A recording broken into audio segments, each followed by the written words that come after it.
Moi, c'est une première personne il n'y a pas de choses Yimba. Salut, bienvenue dans ce nouveau cours de la langue Yimba. Aujourd'hui, nous allons voir la conjugaison des auxiliaires, des principaux auxiliaires de la langue Yimba. Et il s'agit donc de l'auxiliaire le ouais, qui est avoir, l'auxiliaire avoir, l'auxiliaire le go, qui est être, l'auxiliaire le go aussi, qui est être en train de, et l'auxiliaire le go, qui signifie aussi être en train de. Donc voilà ces quatre auxiliaires de la langue Yimba. L'auxiliaire c'est quoi? C'est l'unité fondamentale, l'expression dans une langue. C'est-à-dire quoi? Généralement, ce sont des verbes qui sont beaucoup plus utilisés lorsqu'on veut former des phrases dans une langue. C'est ça des auxiliaires. Et je vais donc faire cette conjugaison au passé. Et quand je parle de passé, dans la langue Yimba, il y a quatre passés. Le passé 1, le passé 2, le passé 3 et le passé 4. J'avais parlé de la notion de temps dans cette chaîne-là. Si vous n'avez pas vu le cours sur ça, je vous invite à regarder ça, sur la notion de temps. Dans la langue Yimba, lorsqu'on parle de passé, le passé 1, ça permet d'exprimer les événements qui viennent de se passer à l'immédiat, au moment où on parle, ou qui s'est passé il y a de cela quelques 2 heures de temps. Là, on utilise le passé 1, c'est-à-dire c'est le passé immédiat. Le passé 2, c'est le temps verbal qui permet des événements dans la langue Yimba qui se sont passés dans une journée et il y a de cela plus de 4 heures. C'est-à-dire quoi? Si par exemple, vous avez fait quelque chose le matin et que le soir, vous êtes en train de parler de cette chose que vous avez fait le matin, alors vous utilisez le passé 2. Et aussi, je peux résumer en disant que le passé 2 est utilisé généralement lorsque l'événement s'est passé dans une même journée et qu'il y a de cela plus de 4 heures de temps. Je vous ai déjà dit, ça peut être que vous parlez de quelque chose qui s'est passé le matin. Là, vous parlez de ça le soir. Vous utilisez le passé 2. Maintenant, le passé 3 est utilisé lorsque l'événement s'est passé il y a de cela plus d'une journée. Au-delà d'une journée, c'est ce passé-là. Et aussi, le passé 4 est utilisé lorsque l'événement s'est passé il y a de cela plus d'une semaine. Et aussi, sachez qu'on peut utiliser le passé 3 pour s'exprimer lorsque l'événement s'est passé il y a de cela 2 semaines. Donc, il y a une sorte d'inclusion dans ces différents passés-là, une limite qui fait qu'il y a une sorte d'embranchement. Mais toujours est-il que, bon, comme je vous ai dit, nous allons faire la conjugaison de ces auxiliaires-là. Sachez que le go ici est utilisé pour le présent continu 1 et le go est utilisé pour le présent continu 2. Nous allons commencer par la conjugaison du verbe louer, qui est de l'auxiliaire, qui est le verbe louer, qui est avoir. Et nous allons faire d'abord la conjugaison au passé 1. Ensuite, nous allons faire au passé 2, passé 3 et passé 4. Voici, pour ce verbe-ci, on dira au passé 1, mengewe, ouwe, aouwe, pegewe, pewe, powe. Mengewe, j'ai eu, ouwe, tu as eu, aouwe, il a eu, pegewe, nous avons eu, pewe, vous avez eu, powe, ils ont eu. Et sachez que ce soit le passé 1, 2, 3, 4, tous ces passés reviennent à un seul passé en français qui est le passé composé. Et on parle de 4 passés juste parce que ça dépend du moment où on parle. C'est une variable, une fonction du temps. Maintenant, au passé 2, pour la conjugaison du verbe louer, qu'est-ce qu'on dira? On dira mngwe, ungwe, aungwe, pegengwe, pengwe, pongwe, mngwe, ungwe, aungwe, pegengwe, pengwe, pongwe. Vous voyez que ici c'est pratiquement les mêmes choses.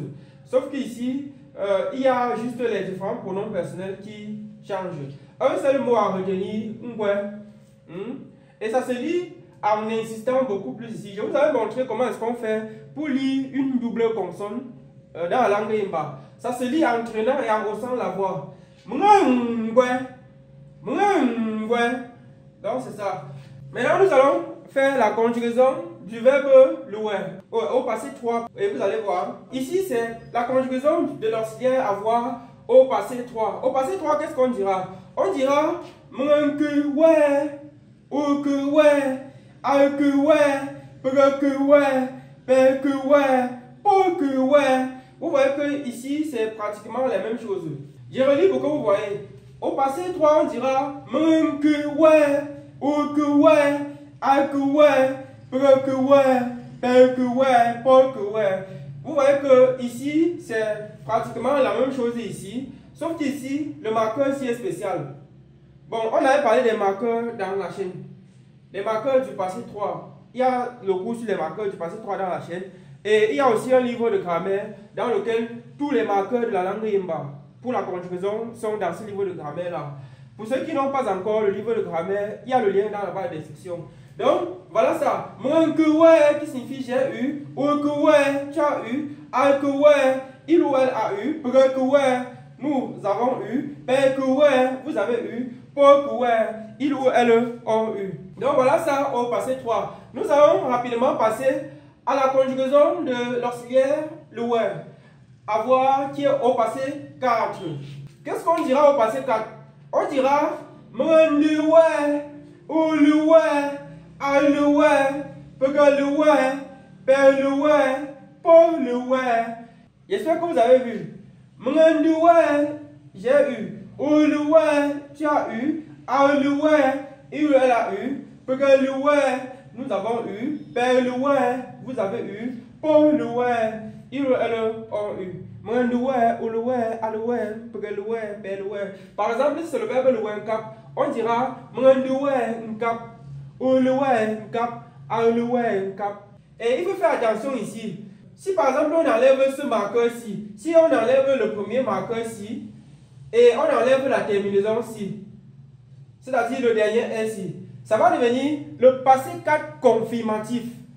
À cet effet, pour conjuguer le verbe louer nkap par exemple, on dira mwenduwe nkap, qui signifie j'ai déjà eu l'argent. Là, vous parlez cette fois-là avec une certitude sur l'événement. Passé 4 confirmatif.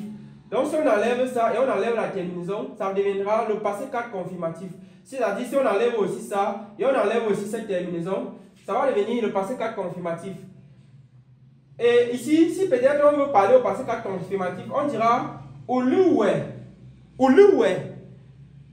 Qui signifie tu as eu ou bien tu as déjà eu. Là, c'est vous parlez avec une certitude. C'est un terme verbal dans la langue Yimba qui est le confirmatif, puisqu'il est possible de confirmer un événement qui s'est déjà passé, même si ça a les répercussions dans le présent. Oluwe nkap, tu as déjà eu l'argent, ou bien tu as eu l'argent. Là, on parle avec une certitude. Donc, je voulais juste faire cette précision pour que vous voyez.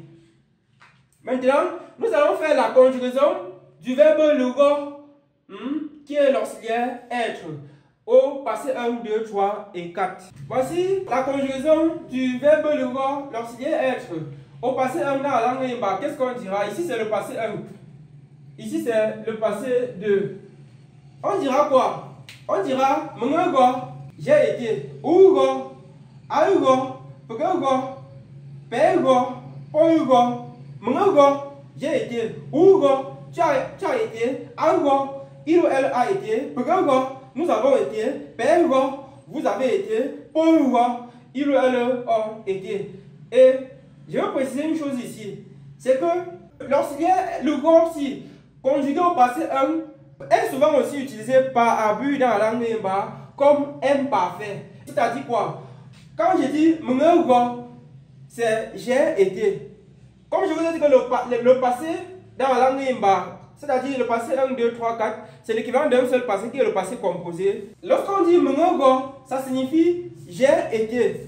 Là, c'est le passé composé. Maintenant, lorsqu'on dit mwengo, certaines personnes aussi dans la langue Yimba, lorsqu'ils sont en train de parler, ils utilisent aussi le par abus. Je vais vous préciser ça. Par abus, le passé 1 de la langue Yimba, du verbe lugo, est aussi souvent l'imparfait.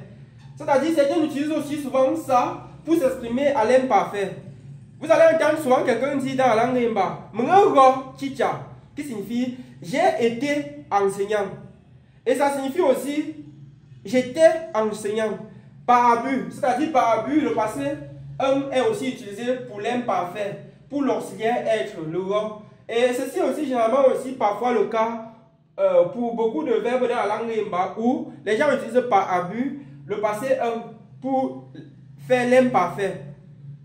Et donc, bon, au cours du cours sur l'imparfait, il y a les cours sur l'imparfait dans cette chaîne-ci. Je vous invite à regarder les cours sur l'imparfait. Mais je voulais seulement préciser que pour ce verbe-ci, pour le passé 1, c'est généralement aussi souvent utilisé par abus, comme imparfait. Mais sauf qu'ici, nous avons, je laisse, bon, là je ne vais plus expliquer ce penchant. Je vais me concentrer sur le passé 1. tel que vous voyez aujourd'hui. Peut-être plus tard, nous ferons le cours pour voir l'abus que les gens font souvent. Donc, mon j'ai été, Ougo, tu as été, Augo, il ou elle a été, Pego, nous avons été, Pego, vous avez été, Pogo, il ou elle a été. Par exemple, on peut conjuguer le verbe le go chicha. Le go chicha, par exemple. Vous allez entendre quelqu'un à Yembati, mon go chicha, qui signifie j'ai été enseignant, ou bien j'étais enseignant. Ougo chicha, Augo chicha, Pego chicha, Pego chicha. Donc le verbe être enseignant, j'ai été enseignant ou j'étais enseignant par abus, c'est l'imparfait. Donc voilà, je pense que j'ai un peu précisé ça. Ok, on va continuer avec la conjugaison de l'auxiliaire, le go, au passé de. Au passé de, qu'est-ce qu'on dira? On dira ceci, mngo, ungo, ango, pegango, bengo, pongo. Je relis en traduisant. Mngo, j'ai été. Ungo, tu as été. Ango, il ou elle a été. Pekango, nous avons été. Bengo, vous avez été. Pongo, il ou elle ont été. Par exemple, toujours pour le verbe être enseignant. Mngo, chicha. J'ai été enseignant. Ungo, chicha. Tu as été enseignant. Ango, chicha. Il ou elle a été enseignant. Pegango chicha. Nous avons été enseignants. Bengo chicha. Vous avez été enseignants. Pongo chicha. Ils ou elles ont été enseignants. Donc voilà pour l'auxiliaire, le go. Maintenant, on va passer à la conjugaison de l'auxiliaire, le go si. Être en train de. Pour le verbe le go si, que vous voyez ici. Oh, voici la conjugaison de ce verbe au passé 1. Et voici la conjugaison au passé 2. Bon voilà, nous allons continuer avec la conjugaison du verbe le go au passé 3. Voici ça au passé 3 et voici ça au passé 4. Qu'est-ce qu'on dira au passé 3? Au passé 3, on dira mnkego, ukego, akego, pegego, pekego, pokego, mnkego, j'ai été. Okego, tu as été. Akego, nous avons été. Pekego, vous avez été. Pekego, nous avons été. Pekego, vous avez été. Pokego, ils ou elles ont été. Remarquez que ici je traîne un peu plus la voix. Mnkego, okego. Donc j'espère que vous voyez ça. Maintenant, pour le même verbe au passé 4, voici ça. On dira mngendiro, uliro, aliro, pegaliro, peliro, poliro. Mngendiro, j'ai été.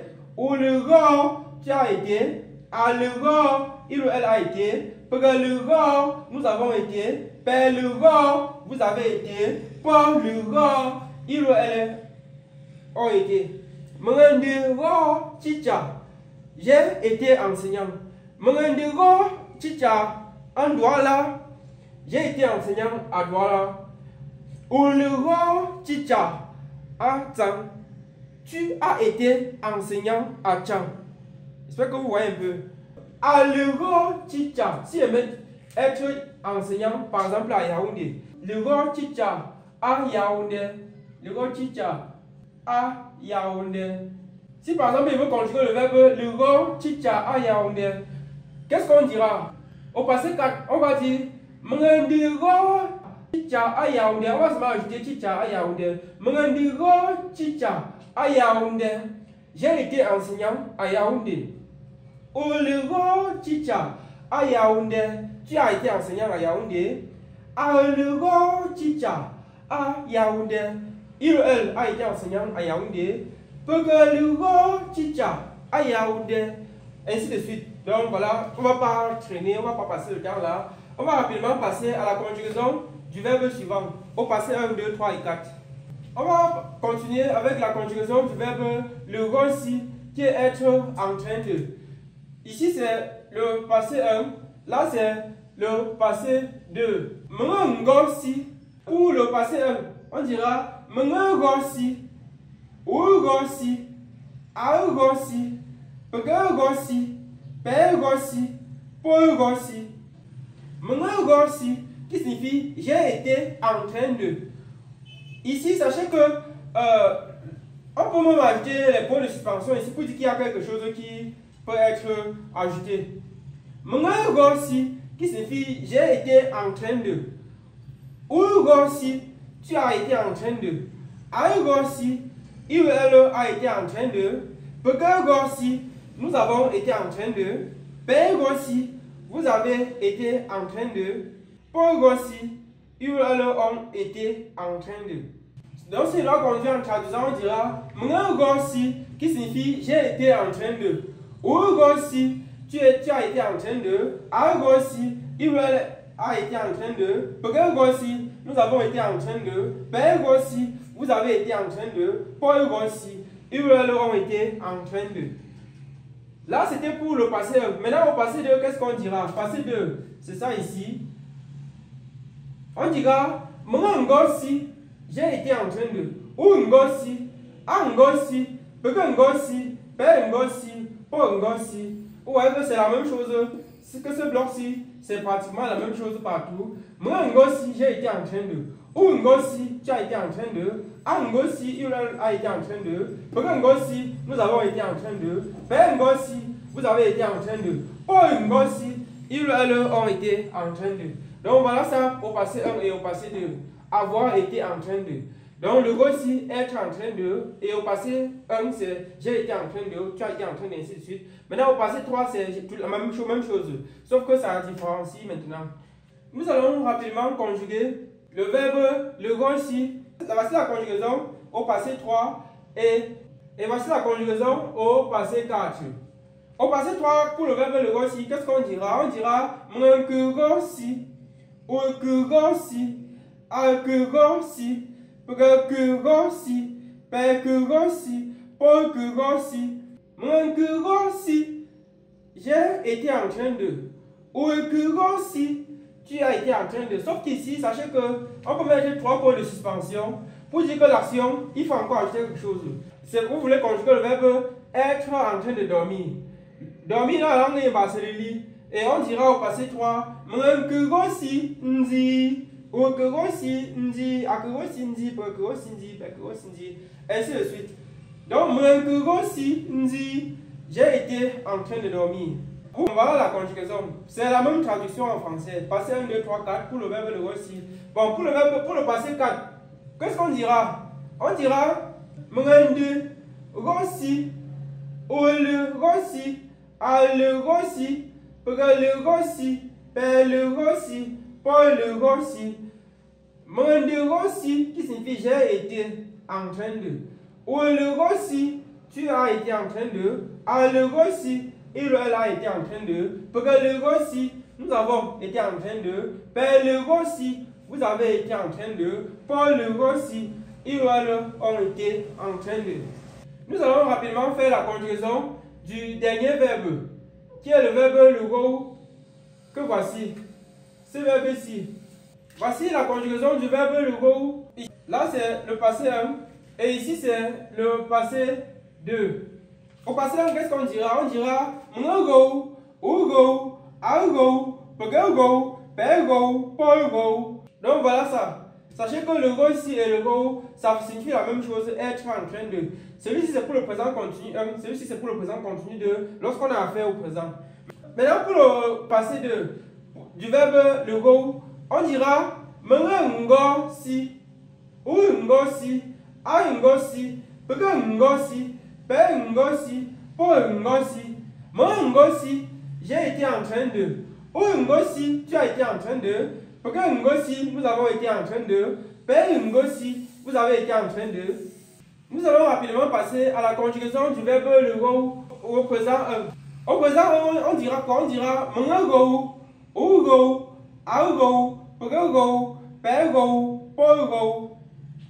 Mengego, j'ai été en train de. Sachez qu'on peut compléter ici avec 3 points de suspension parce que l'action, il faudra ajouter quelque chose et c'est un auxiliaire que nous sommes en train de conjuguer. Donc on dira Mengego qui signifie j'ai été en train de, Hugo, tu as été en train de, Hugo, il a été en train de, Pego, nous avons été en train de, Pego, vous avez été en train de, Pogo, il a été en train de. Là, c'était au passé 1. Au passé 2, qu'est-ce qu'on dira? On dira, Mongo, Ungo, Ango, Pego, Pengo, Pongo. Vous remarquez que tout le bloc 6 c'est la même chose. Ungo. Maintenant, Mongo, j'ai été en train de, Ungo, tu étais en train de, Ango, il a été en train de, Pego, nous avons été en train de, Pengo, vous avez été en train de, Pongo, ils ont été en train de. Donc, voilà pour l'auxiliaire être. Le go. Il ne faut pas confondre le verbe le go aussi à ce verbe-ci. Au verbe le go ou. Ne confondez pas le go à le go ou. Le go ou si ça signifie être là-bas. Alors que le go aussi c'est être en train de. Remarquez que même l'écriture c'est pas la même chose. Donc il ne faut pas confondre ça. Maintenant, on va rapidement passer à la conjugaison du verbe le go, sauf que ce sera au passé 3. Pour que vous voyez. Remarquez une chose ici. Ici, là, nous sommes au passé 3. Là, c'est le passé 3. Et ici, c'est le passé 4. Pour le verbe le go, au passé 3, on dira mon que go, ou que go, a que go, pre que go, pe que go, po que go. Maintenant, au passé 4, qu'est-ce qu'on dira au passé 4? On dira go qui signifie j'ai été en train de, ou le go, tu as été en train de, a le go, il ou elle a été en train de, le go, nous avons été en train de, père le go, vous avez été en train de, pour le go, il ou elle ont été en train de. Donc voilà pour les auxiliaires, pour l'auxiliaire final qui est le go, être en train de. Et j'ai précisé qu'il ne faut pas confondre celui-ci à le go ou. Parce que le go c'est différent de le go ou. Le go ou c'est être là-bas. Être là-bas. Le go ou. Et c'est différent de le go ou qui est comme je vous ai dit. Voilà, c'était tout pour aujourd'hui. Et je pense que ce cours vous aura été utile. On se dit donc à très bientôt. Et surtout, n'oubliez pas de liker la vidéo et de partager au maximum. On se dit donc à très bientôt pour ceux qui sont abonnés à la chaîne. Bye bye.